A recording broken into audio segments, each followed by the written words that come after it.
A day in the life of a community mental health nurse. Hi, I'm Mel and I'm a community mental health nurse. My days are continually changing and today is no exception. I had morning meetings to attend and 3 service user appointments planned for today. Jenny approached me at 9:10 just after I'd sat down to catch up with yesterday evening's emails and paperwork, with a message to call the duty CPN. Luckily, Julie was duty today and across the room. She reports a man who lives on the 10th floor of the high-rise flats who thinks that the mafia is out to get him. Oh, and he's got a crossbow. Could I go out and visit him? So I now need to rearrange Jane's appointment to give me time to think about what to do about the alleged crossbow wielding mafia target on the 10th floor. Fortunately, Jane is one of my more straightforward clients, who I've worked with for the past 2 years and is currently pretty stable. I'm conscious that I still haven't caught up with last night's emails, which I'm hoping for an update on Jack, who is due to be discharged from the acute ward.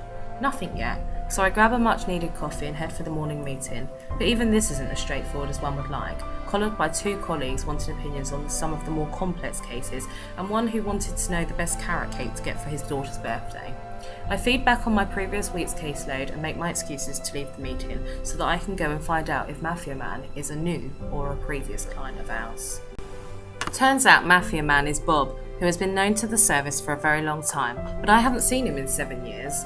An email pings letting me know that Jack has relapsed and won't be discharged this week.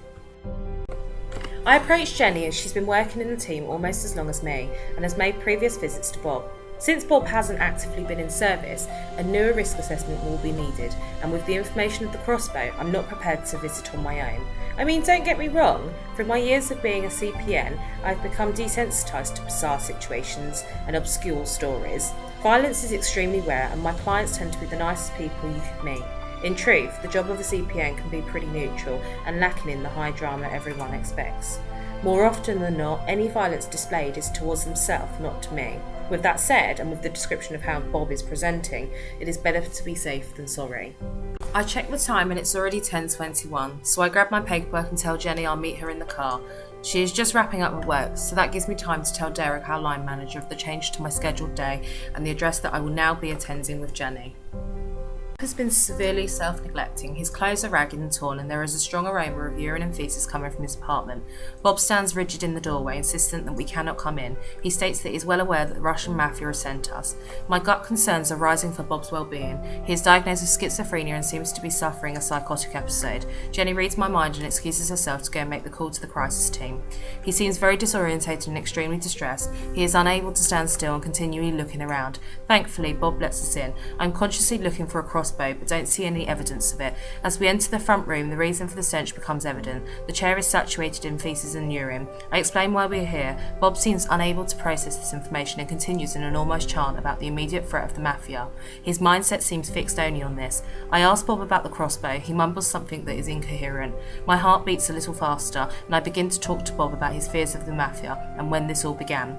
The crisis team and the police arrive. We hand over the information we have on Bob, after which I use this opportunity to excuse myself and Jenny. I check of my watch and it's already 12:30 and I haven't even begun my caseload. I drive Jenny back to base and grab a bag of crisps and a bottle of water as I'm already late for Frida, the first of my cases today. I give her a quick text and let her know I'll be there in 10 minutes. I head on to see Frida, who is a middle-aged woman living in supported living accommodation, who has only been involved with the service over the last few years. She's been diagnosed with bipolar and has been non-compliant with her medication, so now has a depot fortnightly. I knock the door, to which she opens swiftly. I'm greeted with a large smile, just what I needed after this morning. She welcomes me in. We just have a general chat about her day so far and I proceed to do her depot injection and review her general well-being. After I'm content that she is well, I then head back to the office. I ask Jenny if she can update the information about Bob from this morning. I then make a start with last night's paperwork and update Frida's progression notes whilst munching on a sandwich. Having sent my last email, I realise it's now 3 o'clock and I need to get a move on to see John. Luckily, he's only 20 minutes away. John is already awaiting at the door. I relay his mother's concerns that he's begun quoting Revelations and abruptly stopped taking his medication and drinking more alcohol. She is worried about this radical change. John interrupts me mid-sentence and tells me that he now turns to religion when he is struggling with his illness and takes comfort in his relationship with God.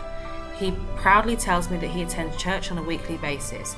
He then discloses how stressful he finds taking everyday medication. I suggest that I could organise him a dossier box and explain that this is a medication box divided into days of the week. John seems encouraged by this, so I leave some leaflets with him which provide advice about the importance of taking medication consistently. I end the session by suggesting to review his progress next week. There is no standard day in the life of a mental health nurse, just consistencies of routine. As demonstrated in this narrative, it is not always possible to follow a predetermined schedule, and things can change at the drop of a hat. I am comfortable adding some humour to these stories because sometimes to laugh can be a better feeling than the awful reality of some situations. But humour and mental illness and insulting those with mental illness are different things. One helps to disperse the stigma and the other propagates it, a very important distinction. Mental health isn't focusing on what is wrong with people, but instead focusing on who people are, what their aspirations are and what they want in life. Together we work collaboratively towards a future that they want, not a future that we want.